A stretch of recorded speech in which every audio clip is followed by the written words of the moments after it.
Nous allons donc maintenant donner la définition d'intérieur relatif d'un ensemble convexe. Donc, soit A, un sous-ensemble convexe de Rn non vide. On appelle intérieur relatif de A, noté int R de A, l'intérieur de A, mais pour la topologie induite sur F de A. Donc, l'intérieur relatif de A, c'est l'ensemble des X appartenant à Rn, tel qu'il existe epsilon strictement positif, tel que la boule qui contient X de centre X et de rayon epsilon, inter F de A, est incluse dans A. Par exemple, si je prends R2 et l'intervalle 1, 2, F de A, donc A, c'est l'intervalle 1, 2, F de A, c'est toute la droite D des abscisses. Donc, cette droite D, je peux appliquer dessus une topologie induite donc, par celle de R2. Et quand je prends l'intervalle 1, 2, l'intérieur relatif de A, donc l'intérieur relatif de A, c'est l'intérieur de A par rapport à D, est égal à l'intervalle 1, 2. Pourquoi? Parce que quel que soit X dans cet intervalle, ouvert 1, 2, je peux toujours trouver une boule ouverte, donc B, de centre ce X et de rayon epsilon. Je peux toujours trouver un epsilon à condition que X soit différent bien sûr de 1 et de 2. Donc, quel que soit X dans l'intervalle ouvert 1, 2, je peux toujours trouver une boule de centre X et de rayon epsilon, telle que la boule de centre X de rayon epsilon inter D, ça va me donner ce petit bout de l'intervalle, est incluse dans l'intervalle ouvert 1, 2. Nous allons maintenant introduire un théorème très important. Pour tout sous-ensemble convexe non vide A de Rn, l'intérieur relatif de A est non vide. Démonstration. On se met dans la situation où dimension de A égale à n. Sinon, bien sûr, on peut toujours travailler. Donc, si dimension de A est égale à K strictement plus petit que n, moins petit a avec petit a appartenant à A, on considère donc ce sous-espace vectoriel et on travaille dans le sous-espace vectoriel en considérant A moins A qui est inclus dans V. Donc, et on va travailler, on va montrer que l'intérieur relatif de A moins A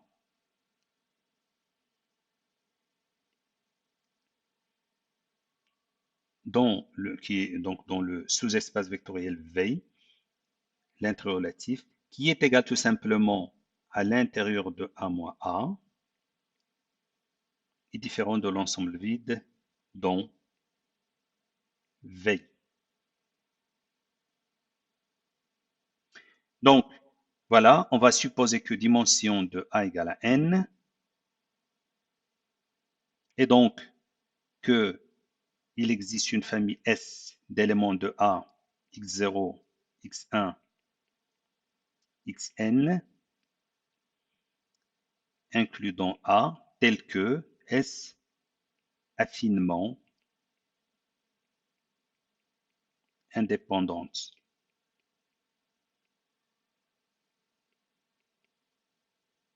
Donc, si S est affinement indépendante, ça veut dire que S est une base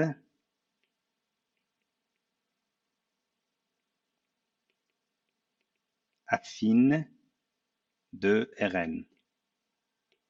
On considère x bar égale 1 sur n plus 1 de sigma i égale à 0 jusqu'à n des xi, le barycentre des points xi.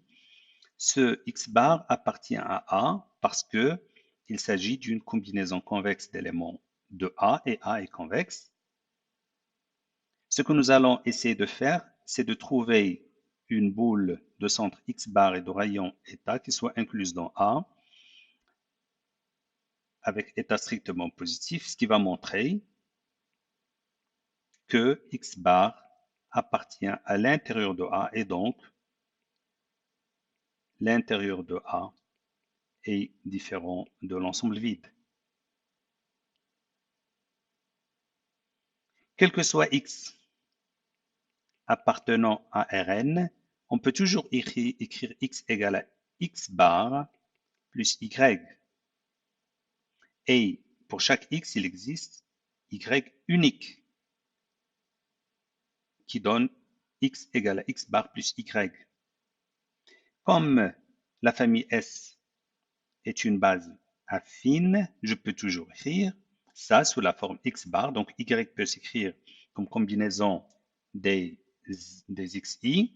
Donc je peux toujours écrire x égale à sigma égale à 0 jusqu'à n de alpha i xi avec sigma égale à 0 jusqu'à n des alpha i égale à 0. Ce qui revient à écrire x égale à sigma égale à 0 jusqu'à n de 1 sur n plus 1 plus alpha i xi. Cette écriture ressemble beaucoup à, parce que sigma égale à 0 jusqu'à n de 1 sur n plus 1 alpha i plus alpha i égale à 1. Donc cette écriture ressemble beaucoup à une combinaison convexe, sauf que rien ne nous garantit que 1 sur n plus 1 plus alpha i soit positif. Nous allons donc par la suite trouver des conditions qui font que ce coefficient 1 sur n plus 1 plus alpha i soit positif. Donc soit f, une fonction qui a x, fait correspondre alpha qui est égal à alpha 0, alpha 1, alpha n avec les alpha i qui vérifient cette relation. Donc les alpha i vérifient cette relation. Ils vérifient aussi cette relation. F est bien défini parce que pour chaque x, y est déterminé de façon unique et pour chaque y de Rn, les alpha i sont définis de façon unique parce que xi égale à 0 jusqu'à n est une base affine de Rn. En plus, on peut montrer facilement que f est continu. D'ailleurs, f est construite à partir d'un isomorphisme qui fait correspondre à y alpha 0. Donc on peut voir que la fonction qui a y fait correspondre alpha 0, alpha 1 jusqu'à alpha n-1,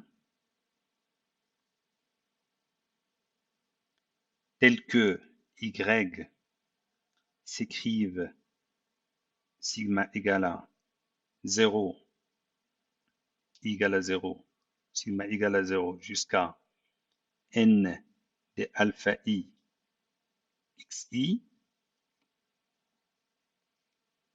est une application linéaire bijective parce que le alpha n ici, il est obtenu à partir des autres alpha i. Donc c'est i égale à 0, c'est moins, égale à 0 jusqu'à n-1 des alpha i, parce que sigma des alpha i égale à 0 jusqu'à n égale à 0. Donc, l'application qui a y fait correspondre alpha 0, alpha 1, alpha n-1 est un isomorphisme.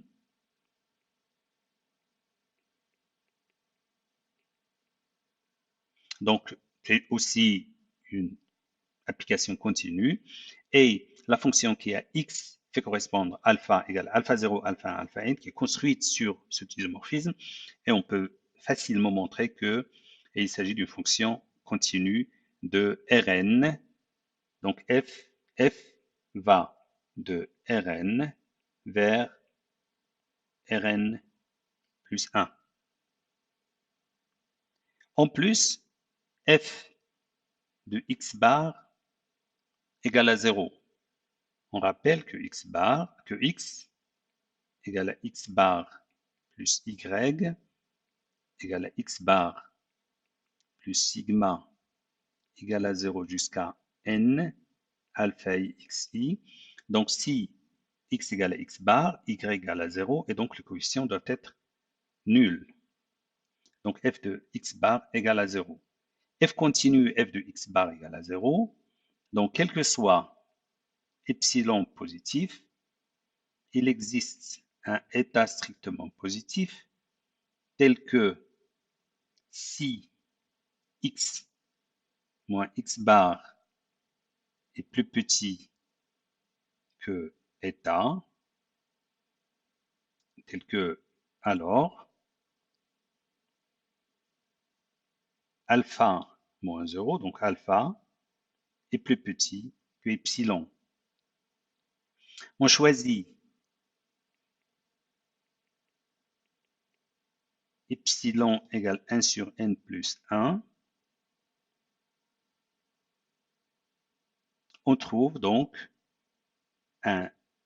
d'après cette relation, d'après la continuité de f, on peut trouver un état strictement positif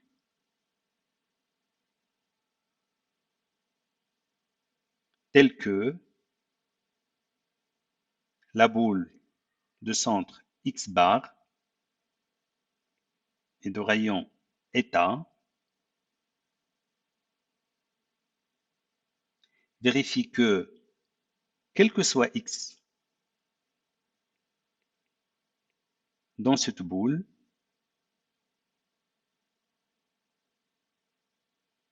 nous avons quel que soit epsilon positif, il existe état positif tel que x moins x bar inférieur à état implique que norme de alpha est plus petit que epsilon. Donc, si je prends epsilon égale à 1 sur n plus 1, je peux trouver un état tel que quel que soit x appartenant à la boule, ça veut dire vérifiant x moins x bar plus petit que état, donc appartenant à la boule, de centre x bar et de rayon état, il vérifie que x égale à x bar plus y qui est égal à, donc qui est égal à sigma i égale à 0 jusqu'à n de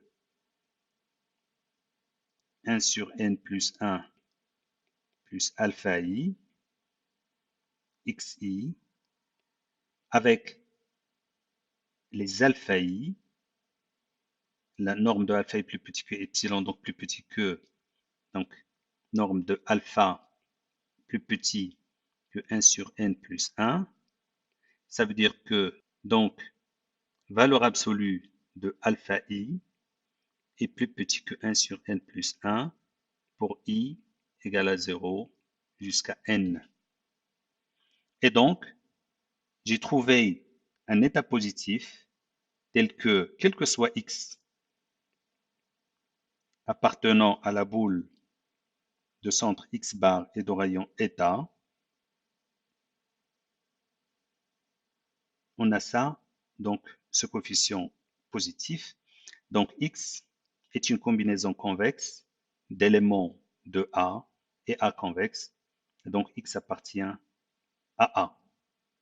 Donc x bar appartient à l'intérieur de A, car la boule de centre x bar et de rayon état est incluse dans A.